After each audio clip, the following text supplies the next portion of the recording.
गृह मंत्री अमित शाह की अध्यक्षता में क्षेत्रीय परिषद की बैठक खत्म हो गई। ये बैठक लगभग 3 घंटे तक चली और लगातार कल से ये आशंका लगाई जा रही थी और ये उम्मीद जताई जा रही थी कि क्या मुख्यमंत्री नीतीश कुमार विशेष राज्य के दर्जे की मांग करते हैं या नहीं। तो आखिरकार 3 घंटे की बैठक में क्या कुछ हुआ है और क्या नीतीश कुमार ने स्पेशल स्टेटस की मांग की है या नहीं। हमारे साथ गणेश सम्राट जुड़ेंगे और हमें बताएंगे कि आखिर 3 घंटे की बैठक में क्या कुछ हुआ है आज। बिल्कुल नेहा, आज जो 3 घंटे की महामंथन चली अमित शाह के साथ और जो क्षेत्रीय परिषद की बैठक थी, पूर्वी क्षेत्रीय परिषद की, इस बैठक में अन्य राज्यों के मुख्यमंत्री तो नहीं आए लेकिन उनके प्रतिनिधि जरूर शामिल हुए थे। लेकिन आज सबसे अहम चीज, जिस बात की उम्मीद पूरे बिहार के लोग लगाए हुए थे, वो उम्मीद आज पूरी होती हुई दिखी। नेहा, जिस तरीके से हमने भी कहा कि नीतीश किसी भी मंच पर वो मौका नहीं छोड़ना चाहते हैं, बिहार को विशेष राज्य स्पेशल स्टेटस की वो मांग करेंगे और मुख्यमंत्री को यह बात अच्छे से पता है कि वो मांगी नहीं जाएगी। जो बात वो जो वो कह रहे हैं वो नहीं मानी जाएगी, क्योंकि बिहार को विशेष राज्य के दर्जा देने के पहले रघुराम राजन की रिपोर्ट को अभी हाल ही में बीजेपी ने नीतीश कुमार के सदन में प्रस्ताव पेश करने के बाद से रखा था और कहा था कि ये केवल नीतीश कुमार बस लोगों को भ्रमित करने के लिए, चुनावी एजेंडा बनाने के लिए इस तरीके के मुद्दे उठा रहे हैं। लेकिन सोचिए, आज जब देश के गृह मंत्री अमित शाह के साथ नीतीश कुमार थे नेहा, और मुख्यमंत्री नीतीश कुमार पूरी तरीके से तैयार थे, क्षेत्रीय परिषद की बैठक शुरू हुई। बैठक में झारखंड, उड़ीसा, बंगाल के प्रतिनिधि अपनी बातें रख रहे थे, बिहार ने अपनी बात शुरू की और नीतीश कुमार ने किस तरीके से तैयारी की थी उसकी भी चर्चा कर लेते हैं, क्योंकि बैठक खत्म हो गई है। बैठक खत्म होने के बाद जो लोग बैठक के अंदर मौजूद थे, जिनसे हमारी बातचीत हुई है, जो हमारे पास जानकारी है, उसके अनुसार ये बताया गया कि बैठक में मुख्यमंत्री नीतीश कुमार ने पहले बिहार की तरक्की, बिहार सरकार के द्वारा किए गए कार्यों की चर्चा उन्होंने की, महिलाओं के उत्थान के लिए, लड़कियों के लिए जो विद्यालय पहुंचाने के लिए मुख्यमंत्री जो बातें की, उन तमाम चीजों की चर्चा हुई। लेकिन नीतीश कुमार इन तमाम बातों के साथ बिहार में जो शिक्षकों की बहाली हो रही है बड़े पैमाने पर, इसकी भी चर्चा हुई और उन्होंने कहा कि हम और आगे करना चाहते हैं, लेकिन केंद्र से अगर हमें अत्यधिक समर्थन मिलता तो शायद हम और बेहतर कर पाते। मुख्यमंत्री कह रहे थे कि हम कई बार कह रहे हैं, आप अपनी जिद को छोड़िए। अमित शाह सुन रहे थे, नीतीश कुमार जो बातें कह रहे थे अमित शाह सुन रहे थे, अमित शाह केवल सुन रहे थे और वो देख रहे थे कि आखिर नीतीश कुमार और क्या कुछ कह सकते हैं। नीतीश कुमार ने अपने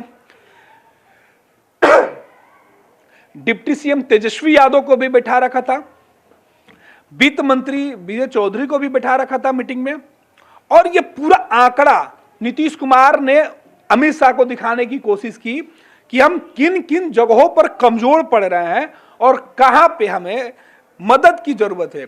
और हम स्पेशल राज्य की मांग केवल किसी एजेंडे के तहत नहीं, कोई चुनावी लाभ लेने के लिए नहीं, बल्कि हम बिहार के विकास, बिहार की तरक्की को और ऊंचाइयों पर ले जाना चाहते हैं। बिहार के अंदर जो बेसिक जरूरत है, बिहार हर साल कई प्राकृतिक त्रासदियों से गुजरती है। जो नेपाल के रास्ते बिहार में जो वर्षा का पानी होता है, जो नदियों में बाढ़ की स्थिति बन जाती है, उसके रोकथाम के मुद्दे पर भी बात हुई। नेपाल के साथ जो रिश्ते हैं उन रिश्तों में भी बातचीत हुई और डैम को जो खोल दिया जाता है नेपाल के द्वारा भारी बारिश के बीच, और इसका खमियाजा बिहार और बिहार के जो सीमांचल के इलाके हैं उनको भुगतना पड़ता है, इन मुद्दों पर बात हुई। साथ ही साथ बिहार को विशेष राज्य के दर्जा देने के साथ ये कहा गया, या जिस मजबूती के साथ नीतीश कुमार अपनी बातें रख रहे थे, तेजस्वी रख रहे थे, बिहार सरकार के अन्य अधिकारी भी यह बातें बता रहे थे अमित शाह को कि सर जरूरत क्यों है। बिहार में जो दूसरे लोग हैं घुसपैठियों के मुद्दे पर, क्योंकि गृह मंत्री होने के नाते अमित शाह की सबसे बड़ी जिम्मेवारी थी सुरक्षा के ऊपर। नीतीश कुमार ने कहा कि जब से वो सत्ता में आए हैं, जो हिंसात्मक घटनाएं होती है, धार्मिक हिंसा, उस पर अंकुश लगा है। कुछ जगहों पर इस तरीके की सूचनाएं आई लेकिन पुलिस ने उसे कंट्रोल कर लिया। तो हमारे ऐसी कोई बातें नहीं है, लेकिन हम चाहते हैं कि अगर हमारी बातें सरकार सुनना चाहती है केंद्र की, या हमें मदद करना चाहती है केंद्र सरकार, तो हमें मदद तभी हो पाएगा जब हमारे पास फंड बढ़ेंगे। बिल्कुल गणेश, अगर स्पेशल स्टेटस की बात की जाए तो लगातार ये सवाल भी नीतीश कुमार कई बार कई मंचों से कह चुके, एक भी मौका नीतीश कुमार ने आज तक नहीं छोड़ा है जहां पर वो स्पेशल स्टेटस की मांग ना करे। इससे पहले भी नीतीश कुमार ने एक मंच से कहा था कि अगर स्पेशल स्टेटस की हमें मिल जाता है स्पेशल स्टेटस तो जो विकास 6 से 5 साल में होता है वो 2 से 3 साल में हो जाएगा। इसके बाद फिर कैबिनेट से भी पास किया गया।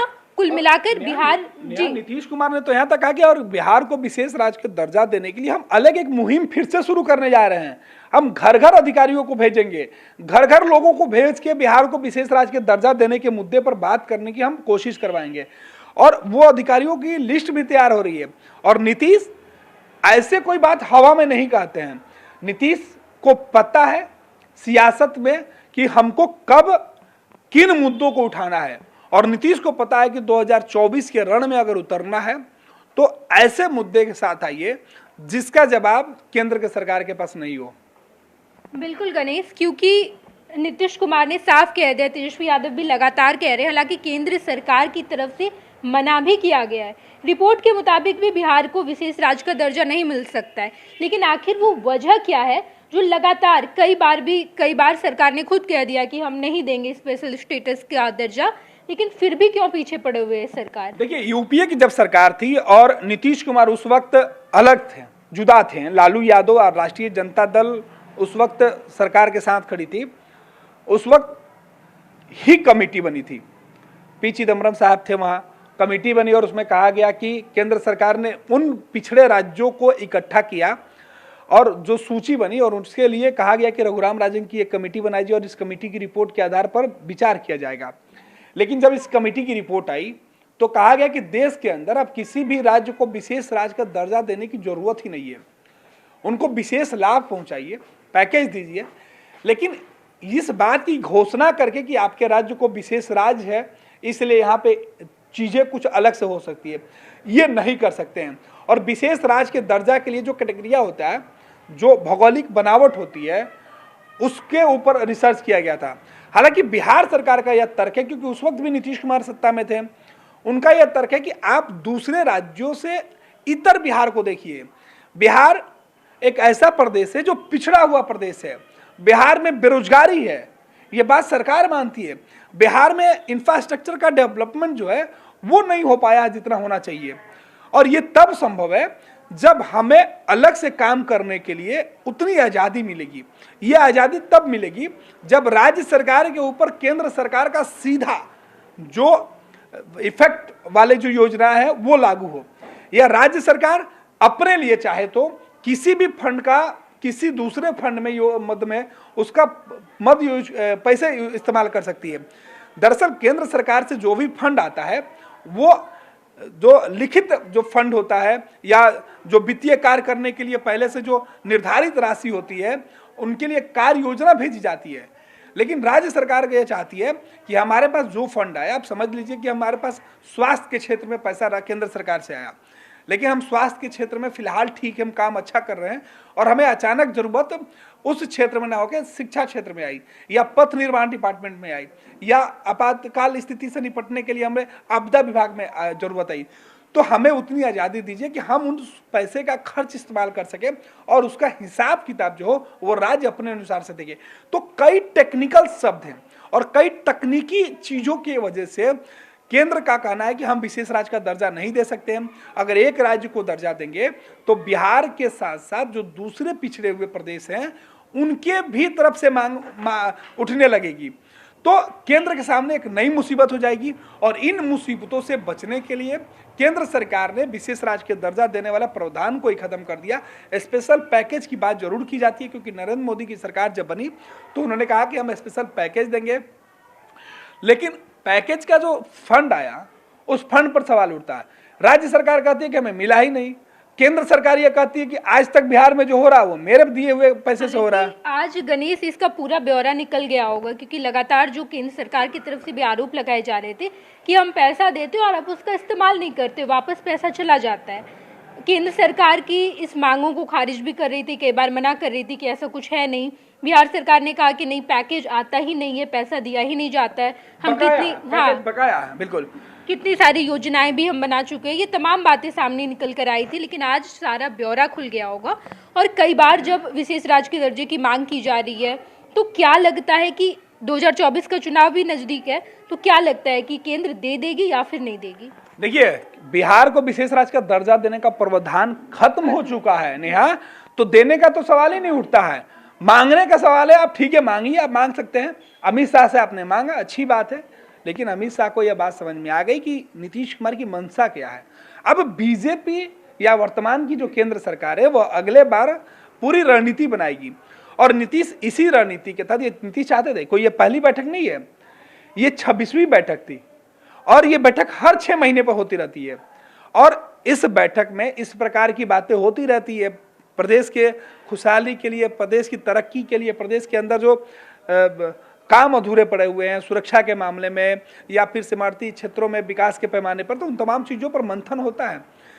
लेकिन नीतीश कुमार इस बैठक में उन एजेंडों से अलग अपने महत्वपूर्ण एजेंडे पर लग रहे हैं। नीतीश चाहते थे कि अमित शाह को इस मामले में फंसाया जाए, और यही वजह है कि बैठक के बातें जो बातें निकाली गई वो यही बताया गया कि 3 घंटे के मंथन में बातें बहुत हुई, लेकिन अंत विशेष राज्य के दर्जे पर जाकर टिका। नीतीश ने साफ शब्दों में कहा कि हमें विशेष राज्य का दर्जा दीजिए, जो भी बदलाव करना होगा वो कीजिए, हम आपके साथ खड़े होंगे। बिल्कुल बिल्कुल गणेश, हमारे साथ गणेश जुड़े थे और उन्होंने तमाम जानकारियां दी कि आखिर 3 घंटे की बैठक में क्या कुछ हुआ। जब नीतीश कुमार और अमित शाह एक आमने सामने हुए, 16 महीने के बाद दोनों आमने सामने हुए, एक साथ बैठे, और बिहार सरकार साथ ही साथ नीतीश कुमार और तेजस्वी यादव ने विशेष राज्य के दर्जे की मांग तो कर ही दी है, लेकिन देखना बड़ा दिलचस्प होगा कि केंद्र की तरफ से क्या कुछ स्टैंड लिया जाता है और केंद्र इस बारे में क्या कुछ करती है।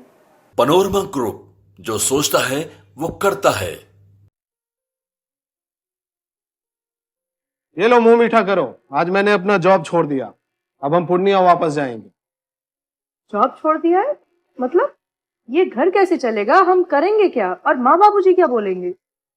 इसलिए मैं एक और मिठाई का डब्बा लाया, अपने बिजनेस के लिए लोन अप्रूव हो गया। अरे लोन अप्रूव हो गया वो तो ठीक है, लेकिन पूर्णिया में हम रहेंगे कहाँ? अपना घर भी तो नहीं है वहाँ। इसलिए तो एक और मिठाई का डब्बा अलग से लाया हूँ। हमने पूर्णिया में घर ले लिया है, पूर्णिया के ई होम्स पैनोरमा में।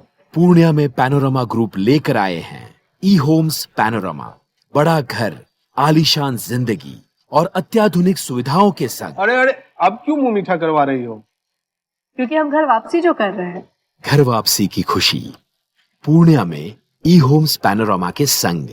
ई homes panorama, luxurious lifestyle redefined.